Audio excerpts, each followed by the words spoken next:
Hello and welcome to the debate. Iran has marked the 25th anniversary of the passing of Imam Khamenei, and the leader of Iran's Islamic Revolution, Ayatollah Khamenei, has spoken. He focused on how the U.S. has treated the world, and in particular Iran, in which he accused Washington of doing everything in its power against the country. Yet Iran has not obeyed, nor will it ever do so, and will not be blackmailed by it. Additionally, he said the U.S. has divided countries, movements, and people into three groups. In this edition of the debate, we're going to discuss who these countries are and why European countries are making a big strategic mistake, as Iran's leader has said, as they respect U.S. interests while Washington refrains from respecting theirs. Ayatollah Khamenei addressed Iranian people, senior officials, and foreign dignitaries in a ceremony marking the anniversary of the passing of the founder of the Islamic Republic, Ayatollah Khamenei.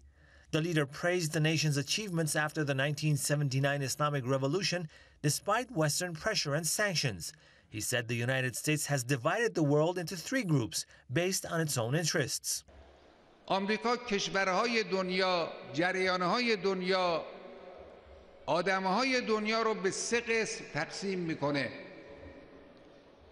یک قسم گوش به فرمانها، کشورهای گوش به فرمان، جریانهای سیاسی و اجتماعی گوش به فرمان یا آدمهای گوش به فرمان، یه عده اینا. یه عده کشورهایی که گوش به فرمان نیستند اما باید با آنها مدارا کرد. قسم سوم کشورهای نافرمان، اونایی که زیر بار آمریکا نمیرن، باج با آمریکا نمیدن. Ayatollah Khamenei said Washington completely supports the first group, that includes certain despotic countries and exploits them in a bid to advance its interests. The leader noted that Iraq's former dictator Saddam Hussein was at some point in the first group. Ayatollah Khamenei said European countries are in the second group. He said the U.S. has some shared interests with them for now, but will stab them in the back when it finds the opportunity. The leader noted that Iran is in the third group because it does not obey the U.S. According to Ayatollah Khamenei, Washington uses all possible means against the third group. The leader noted that the U.S. has learned from the wars in Iraq and Afghanistan and is now seeking ways other than military action to deal with the third group. Ayatollah Khamenei also stressed that the U.S. has done all in its power against Iran, but has failed every time. کودتای نظامی، حمایت از فتنه‌گران، کشاندن مردم به خیابانها، مقابله با انتخابات، ایجاد شکاف، از این کارها یا انجام دادن یا تلاش کردن که انجام بدن و به حمدالله در همه اینها ناموفق موندن. چرا؟ چون ملت بیدار بود، چون ملت مؤمن بود. The leader slammed the Takfiri militants who consider other Islamic sects as infidels. However, he said Takfiris are not the country's main enemies because they have been deceived. The leader underlined that the true enemies are those who financially support the Takfiris and provoke them. Let's get a reaction from our guests about what Iran's leader has said. Let me introduce him. Webster Tarpley, historian and lecturer, joins us from Washington. We have Congressional Defense Policy Advisor Frederick Peterson, who also joins us from Washington. Gentlemen, welcome. Frederick Peterson, I'm going to start out with you. I don't know if you heard the comments there made by Iran's leader in the report that we just ran. If you did, one of the comments, the U.S. has divided countries, movements, and people into three groups. He said one that are obedient, the other that do not obey but should not be tolerated, the third, disobedient ones that do not give in to the U.S. and will not be blackmailed by the U.S. What do you think about what the leader has said in terms of the division of the U.S. into these three different groups? Well, I think that the terms used are rather pejorative and load the dice, if you will, in the conclusions that may be drawn. We can look at the word obedient and turn it into another word, and that is allies are those who are cooperative in specific policies. Those who are disobedient, we can turn into those who may be potential aggressors. The question is, what is the mission of each country involved here, and how has that led to or detracted from peace within, peace regionally, and peace within the world, which is in the interests, I should say, of all peoples. I think that the United States has been reacting to, and defensively, one should add, to aggressive moves. I'm not speaking of a specific nation, although we could look at the recent actions in Russia, hostile statements that have been made, in fact, by Iran and others around the world, to call the response to that aggressive is to simply put a different word on a defense. An active defense in terms of the interests of peace, in terms of the interests of stability in an area, is not a pejorative. I would respond in that way. Okay, very well. Webster, Griffin, Tarpley, same question to you. And we have our guest, our Frederick Peterson, who I thought interesting, said obedient would be equal to allies and disobedient would be equal to aggressors. But first, your reaction to the leader's comments in terms of the U.S. dividing countries into three groups. Well, I think the analysis offered by the leader, Mr. Khamenei, has much to recommend it. I think we could situate it in the following way. We're coming to the end of a period of about a quarter century of unipolar United States domination of the world. And this has more or less gone together with the weakness, the collapse then of the Soviet Union, and the impotence of the government in Moscow during the 90s and in the first decade of this century. But now things have changed. To guide our thinking about this, we can go back to the 19th century. There was a period of British world domination between about 1848 and 1871, which was punctuated by a similar kind of aggressivity. The British were attacking Russia, China, India, the United States, Mexico, on and on. So the danger we have is that as the period of absolute or unipolar domination subsides, we risk the major wars, because the mentality of the US ruling elite is in some ways apocalyptic. It's a kind of Götterdämmerung, the twilight of the gods you see with people like Kerry or Newland or Samantha Power or Miss Rice or any number of others. And therefore, I think his analysis is very interesting. I would say, first of all, on the first group in Saudi Arabia, this is, of course, broadly speaking, correct. In other words, Saudi Arabia is one of the pillars of US domination of the Middle East and also financially. However, what we've had in the last year is a period when Prince Bandar has been demanding that the United States wage war against Syria, and at least a faction around Obama seems to be very reluctant to do that. If we get into the second group, the Europeans, we find something of the same thing. Fabius and Hollande of France are in some ways bigger warmongers, certainly than Obama. And then when we get to the third group, I would say that it's beneficial for the world to have opposition. In other words, it is not a healthy situation if, for example, United States neocons or United States responsibility to protect humanitarian bomber types like Samantha Power, it's not good for them to see no opposition to what they're doing. So I think there's actually a benefit from having people like Putin or the Iranian government or others around, because at some point, now China could fit into this, there's got to be some kind of a barrier or a counterweight or a pushback against these really crazy excesses that we see here in Washington. It's a kind of a ruling class gone mad, and the only thing that seems to deter them is counterforce, we might say. And your reaction, Frederick Peterson, to counterforce. And Frederick Peterson, I saw your reaction when I said, and I took your words, obedient equaling allies and disobedient equaling aggressors. I didn't mean to twist your words in any shape or form. That was my interpretation, which I directed to Webster Griffin, because I find that to be interesting that he used obedient to refer to what I assumed was U.S. allies. But is it good to have a world where you have the Iran, where you have Russia, where you have China to push back against U.S. policies? Because the U.S. does indeed, and correct me if I'm wrong, they want to be present everywhere. They have over 600 military bases. Barack Obama has come out time and again saying, you know, when something happens, everybody looks to the U.S. to see what they're going to do. Well, I appreciate the historical travelogue that your other guest went through in the period of British hegemony and all of this in terms of background. However, we're dealing with today, we're dealing with entirely different powers. No one from that period is even alive yet. And yet we see the same themes, similar themes to what your guest, to which he alluded, that are in fact playing themselves out.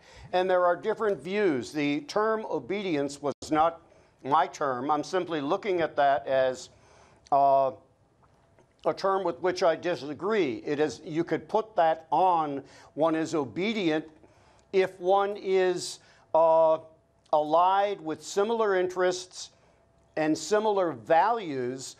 Obedience, I suppose you could call it that, but you could also call it mutual cooperation toward common ends and common values. And that's really what we have. To make the assertion of the United States as somehow being, especially under this administration, a nation gone wild with extraterritorial designs and desires is almost, there are few in the United States, certainly, and that would agree with that. And there are, I should say, many more in the world that would wish that the United States under this administration was a bit more aggressive in pursuing the interests and the values that it has traditionally represented.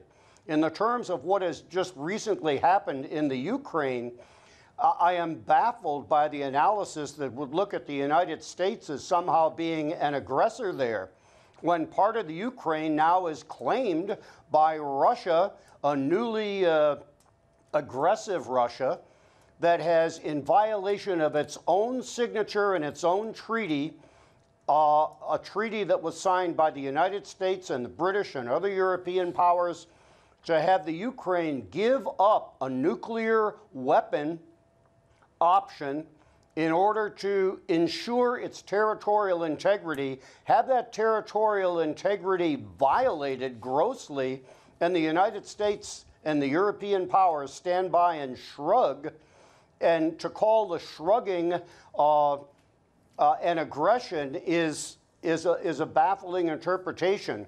I should say, in terms of, this is almost as if this is Ayn Rand talking, it's Atlas shrugged. It's the United States shrugging off its responsibility in the world.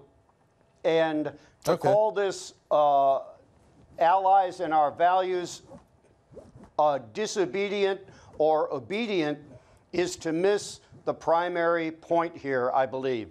Okay, Webster, Griffin, Tarpley, military coups, supporting seditionists, provoking people to come out to the streets, opposing elections, and causing rifts were among the measures they took or tried to take.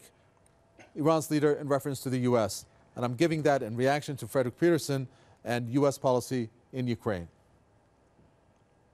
Absolutely. Just to deal with Ukraine first, we have to remember what happened here was a fascist coup d'etat in Kiev, organized by NATO with CIA, National Endowment for Democracy, USAID, Freedom House, and all the rest of them contributing to this. And this was, it was an absolutely, I think, lunatic provocation of Russia, knowing the sensibilities of Russia, knowing that Russia has been invaded through this land corridor by the Swedes, by the French, by the Germans, by Poland even, if you go back far enough.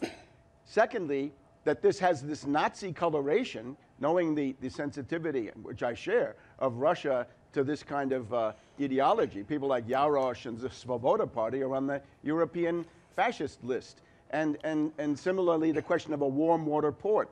Over the many centuries, the desire of Moscow to have a ice-free warm water port. The idea that NATO could go in and send in leading politicians to make incendiary speeches and then somehow Moscow would do nothing. Look at what the United States did, for example, in regard to Cuba. You get an idea of the sensitivity that big powers have to nearby areas. It's simply not the case that the United States is somehow committed to support and defend every lunatic excess of this clique that's running Ukraine. But now, let's also look a little bit further away. In the U.S. ruling class, there's a general fear of Russia. The imperialist mind is reluctant to mix it up with Russia because of these very large thermonuclear intercontinental ballistic missiles, right, which ultimately seem to be the language that they find clearest. However, we do have this group around Anne Marie Slaughter, which says you can't counterattack Putin in Ukraine, but you can do so in Syria. Bomb Syria, you can humiliate and defeat Putin. Now, I think what the Supreme Leader is saying is somehow that when she says Syria, this really also includes Iran. In other words, that there's, I think he's responding to some kind of war danger which has appeared on the horizon. And maybe this is not evident in the outside world, but the mood of the Washington elite is that they're looking for a way to fight back from a position of some weakness, and above all, that they're afraid of Russia. And it's easier to tell people, let's attack Syria. Syria is seen here as a relatively weak state, but ultimately it could be that Iran is their true target, or that they see Syria as a way to wage war against Iran. So I think this is a very serious speech, and it doesn't just come out of the blue. And I think probably in some days or weeks, we'll get a better idea of what the speech is responding to. Well, we're going to talk about this Anne Marie Slaughter's comments, Webster, Griffin, Tarpley, and get a reaction from Frederick Peterson. But before that, let's listen to some of the viewer comments that have been posted on our Facebook page on the topic of the debate on tonight. This respectable person is a voice of 1.5 billion Muslims. Nobody's his competitor. The US-EU friendliness will not last. Neither will America's futile attempt at full-spectrum dominance. Its empire is spread too thin, too. The US is for sure the future enemy of the EU. The US will definitely backstab Europe. Ukraine's situation is the beginning of that. Senator McCain and Hillary Clinton are funding Nazi and any extremist groups in Europe and around the world. European nations like Italy and Portugal must rise in order to save Europe. Germany is in a bad situation that could lead to a European breakup. BRICS nations will do okay if it moves forward with its financial policy and currency exchange. The U.S. foreign policy is and will always be a double standard. I've for long now been claiming that the EU is playing lapdog to the U.S. The EU has become a dictatorial branch of Zionism based in Brussels. They're not reliable. They're complicit with all of the NATO, UK, EU, US and Israel war crimes, and should justice at The Hague not be a travesty. They should all be judged at the ICC for the crimes they've been getting away with so far. Some of the viewer comments there. Frederick Peterson, this Anne Marie Slaughter, the former State Department official, has stated that bomb Syria for the sake of Ukraine. Is that the sentiment that some American officials or ex-officials have? And is it something that perhaps is being mulled over there at the White House? I will tell you, I don't believe necessarily that the United States belongs in Syria to the degree or in the way that we are participating. I think it's against the interests of the Syrian people. So to respond to that, I believe that this administration, the real problem is not that they are taking an active, aggressive role in the world, but rather that they do not have a clear policy at all. That when they express a policy, it's in terms of an opinion, it's in terms of a rhetorical flourish, and yet it is not followed up with real action or real commitment to a conclusion that has any clarity whatsoever. Okay, I'm going to jump in here, Frederick Peterson, and I do apologize because I want to find out from you. Yes, there was a clear 4-point option that's been given by Iran regarding Syria. I don't want to make this program about Syria, but my question to you is this. If there were 2 options for the U.S. to take up on, one, voting for Syrians inside Syria to choose their president would end the crisis, or for the U.S. to pursue their own option, which is militarily support some of these moderate opposition groups and moderate insurgents that are on the ground there.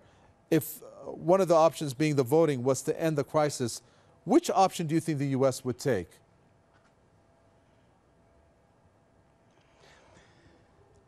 The Obama administration would likely support, as they have in the past, the rebel groups, and we have to see there is really no unified opposition to that government. There are rebel groups that are battling among themselves as well as with the government. I'm going to address that to Webster Griffin Tarpley. Webster Griffin Tarpley, this question to you.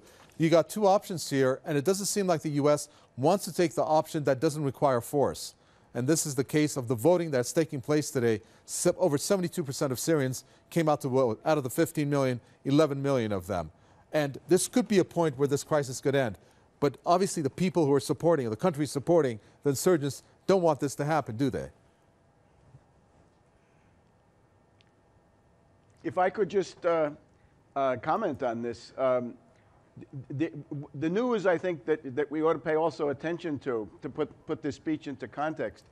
The reports in the last 24 hours is that a new and unpredicted difficulty has arisen in the P5+1 talks. So the 5 permanent members of the Security Council plus Germany. This is the Iranian nuclear question. Now, it ought to be obvious to everybody, a nation state, if it wants to be independent in the 21st century, must master the full nuclear fuel cycle. That includes centrifuges, enrichment, all the rest. In order to have a full set economy and be truly independent and pursue economic development for one's own people, this is all indispensable. Any attempt to take this away, it seems to me, is a crime against humanity in the highest order. Now, the new P5+1 position is that Iran has to demolish. I'm sorry, we're unfortunately fresh out of time. I do apologize. Webster Griffin Tarpley, historian and lecturer, talking to us, and Congressional Defense Policy Advisor, gave us his comments. Frederick Peterson, both of them from Washington. Thank you so much for tuning in. Questions or comments, newsroom at presstv.ir is our email address. From Miko Betaway and the entire team in the capital, Tehran, it's goodbye.